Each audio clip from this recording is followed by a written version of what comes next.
Welcome back to the Ancestral Findings podcast.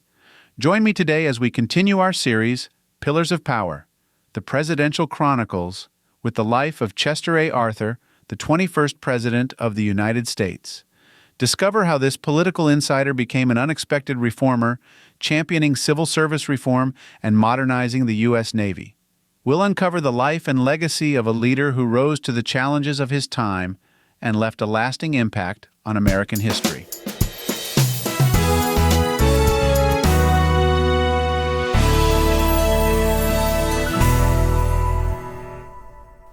Chester Alan Arthur was born on October 5, 1829, in Fairfield, Vermont. He was the fifth of 9 children born to William Arthur, a Baptist minister and abolitionist from Ireland, and Malvina Stone Arthur, originally from New Hampshire. The family moved frequently due to William Arthur's various pastoral assignments, eventually settling in upstate New York. Arthur's early education took place in common schools and academies in New York. He attended Union College in Schenectady, New York, where he graduated with honors in 1848. After college, Arthur taught school for a few years while studying law. He was admitted to the bar in 1854 and began practicing law in New York City. Arthur's legal career quickly gained traction, and he became involved in several high-profile civil rights cases. One of his notable achievements was his successful defense of African American civil rights in the case of Elizabeth Jennings Graham, who was forcibly removed from a whites-only streetcar in New York City. Arthur's victory helped pave the way for the desegregation of public transportation in the city. In 1859, Arthur married Ellen Nell Herndon, the daughter of a naval officer. The couple had 3 children, William, Chester Allen Jr., and Ellen. Ellen, known for her charm and social grace, played a significant role in Arthur's personal and social life. Sadly, she passed away from pneumonia in 1880, before Arthur became president. Arthur's political career began with his involvement in the Republican Party. He served as a member of the New York State Militia during the Civil War, eventually becoming Quartermaster General. In this role, he was responsible for organizing and equipping New York's troops, earning a reputation for efficiency and integrity. After the war, Arthur became active in New York politics, aligning himself with the stalwart faction of the Republican Party, which was led by Senator Roscoe Conkling. He was appointed to the prestigious position of Collector of the Port of New York in 1871, a role that made him one of the most powerful political figures in the state. However, his tenure was marked by accusations of corruption and patronage, leading to his removal from office by President Rutherford B. Hayes in 1878 as part of civil service reform efforts.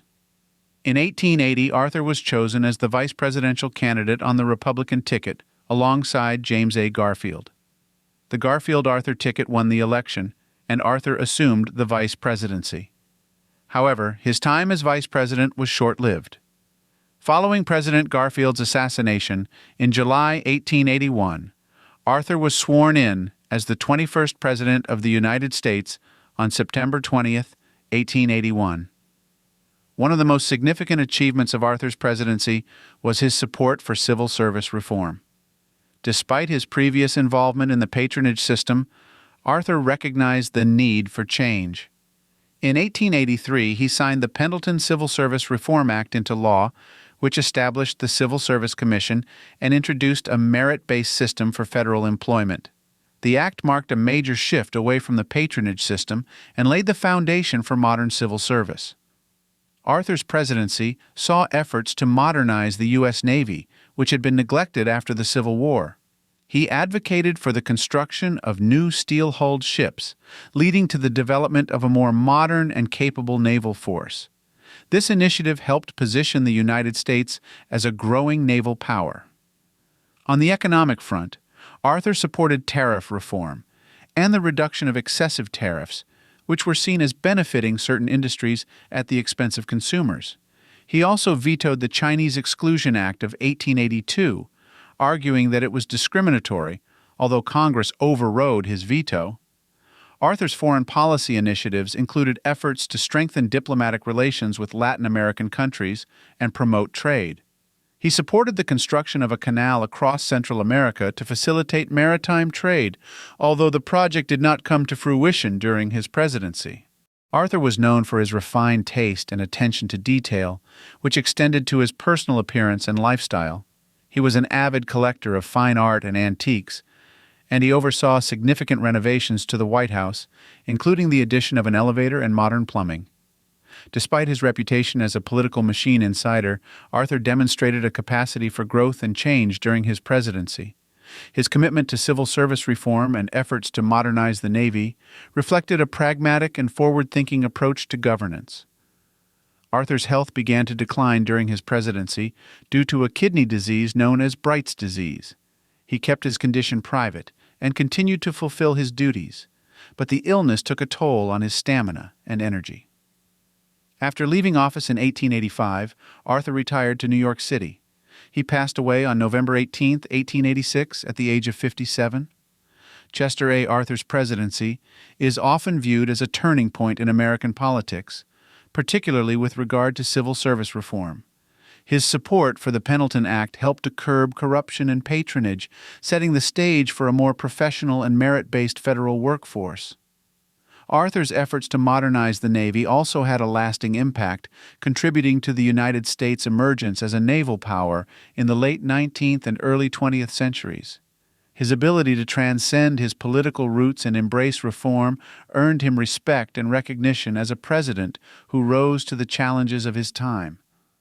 Arthur's interest in art and architecture led to significant renovations of the White House. He hired renowned designer Louis Comfort Tiffany to redecorate several rooms, including the East Room and the State Dining Room. These renovations reflected Arthur's refined taste and brought a sense of modern elegance to the executive mansion. Arthur's presidency was also marked by the Star Road scandal, a corruption case involving fraudulent postal contracts. Although Arthur was not personally implicated, the scandal highlighted ongoing issues with government corruption and underscored the need for further reforms. Chester A. Arthur's life and presidency offer a compelling story of transformation and reform. From his early career as a lawyer and political insider to his unexpected rise to the presidency, Arthur's journey is a testament to his adaptability and commitment to public service. While his presidency faced challenges and controversies, Arthur's support for civil service reform and efforts to modernize the Navy left a lasting legacy. His ability to embrace change and address the needs of the nation reflected a pragmatic and forward-thinking approach to leadership. Arthur's story serves as an enduring reminder of the importance of integrity, reform, and adaptability in the pursuit of effective governance. If you'd like to learn more about this president, here are a few recommended books on Chester A. Arthur. Gentleman Boss: The Life of Chester Alan Arthur, by Thomas C. Reeves.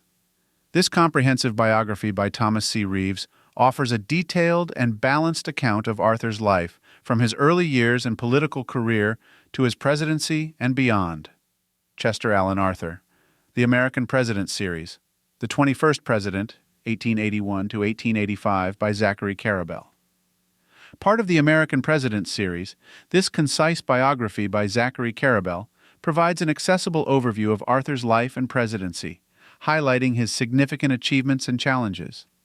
The Life and Times of Chester A. Arthur, by Scott S. Greenberger. Scott S. Greenberger's book delves into Arthur's life, unexpected rise to the presidency, and impact on American politics and governance. Chester A. Arthur, A Quarter Century of Machine Politics, by George F. Howe. This book examines Arthur's political career and the machine politics of his era, providing context for his presidency and reforms. President Chester Alan Arthur, His Life and Times, by Gregory J. Daler.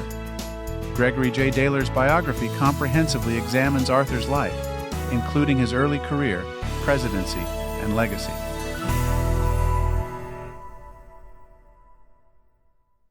Thanks for listening to the Ancestral Findings podcast. Be sure to visit ancestralfindings.com to download a free genealogy ebook and sign up for the weekly historical postcard giveaway. I hope you have a wonderful day, and as always, happy searching.